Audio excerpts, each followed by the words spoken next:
Hello, and welcome to the inaugural episode of Operation History. My name is Brandon, and I will be your guide through some of the lesser known moments in history. On this show, we will cover battles, wars, events, and people that have affected the world in a significant way, some of which you may have heard of but don't know the whole story. And for those of you who have no idea what I'm discussing episode to episode, hopefully you will by the time the episodes are over, or I have failed, and I apologize in advance. The reason this show exists are simple ones. I've studied history for years, and selfishly, I want an outlet.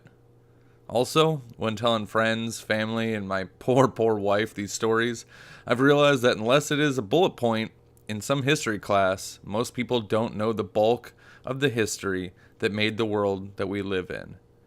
And quite frankly, most of them are fascinated by the stories. Most there is in quotes. Also, Dan Carlin and Mike Duncan.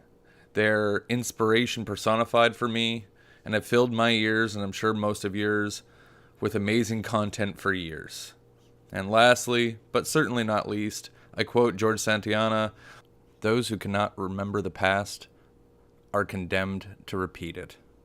I realize that may be a cliche quote for a history show, but seriously, come on. Does it get much better when it comes to a quote? So now that you know the direction of the show, I hope you will click like and subscribe, because the next post put up will be a part one in a multi-part show on a man whose amazing life reads like a blockbuster movie script. And hey, come on, it doesn't take that much to click. And if you come back in a week or so, you can see how badly I stumble over my words in my first long-form show. That ought to be fun, right? Anyway, thank you all in advance, and let's learn something together, eh?